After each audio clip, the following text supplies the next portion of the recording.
ሰላም ቤተሰብ እንዴት ናችሁ? ደህና ናችሁ? ሊልዬ ሁለት እግሯ መታለች። እንዴት ናችሁ? እንዴት ይዟችኋል?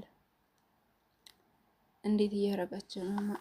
ረመዳን እንዴት ነው? እንደዚህ ተቸገራችሁ አላችሁ?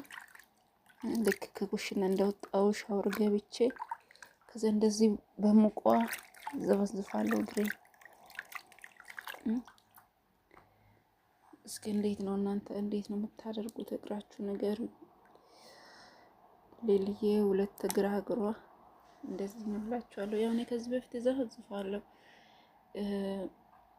በዝንጅብል ዱቄትና ሎሚ ጥሩ ነው እግር ለምትጠዘጥዙ ማለት ነው።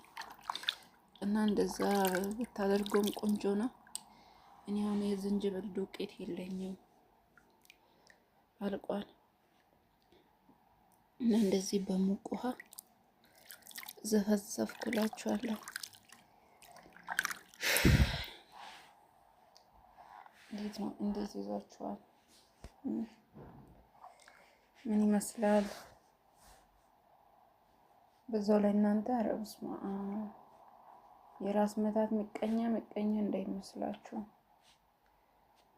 ከዚህ በፊት በወር አንዴ ሁለት የሚያማኝ አሁን ሳምንቱን ሙሉ በረመዳን ምድር ላይ ደግሞ ከሱቅ እቃ አይምጣ። አስቡ፣ ከደረጃ ማውጣት። እኔው እስከ ሁለተኛ ፎቅ ላይ ነው ያለው፣ እስከ ሶስተኛ ነው ማወጣው። ወንድ ልጅ አለ፣ ግን ወንድ ልጆች እያሉ አንድ እቃ አንድ ፈስታል አያነሱ። አንድ ፈስታል ብቻ ፈጣሪ ትዕግስቱን ይስጥሽ በሉኝ። እና በረመዳን ወቅት ላይ ደግሞ ከሱፐር ማርኬት እቃ ሲመጣ በጣም ከባድ ነው። የዚህ ቤት ነገር ቁጥ ነው። አንዴ በቃ እንትና ይባላል እና ፈጣሪ ካለ ያው ያለቀ ነው። ምንም አይደል። ሰው ረመዳን ከመግባቱ በፊት በደንብ እቃ ገዝቶ ያስቀምጣል። እዚህ ቤት አስሬ መመላለስ ነው እና ይሄን ይመስላል። እናንተ እንዴት ይዛችኋል? አሪፍ ነው። አይዟችሁ፣ በርቱ።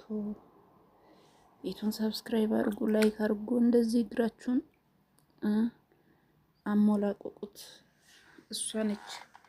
እሷ ነች ዋናዋ።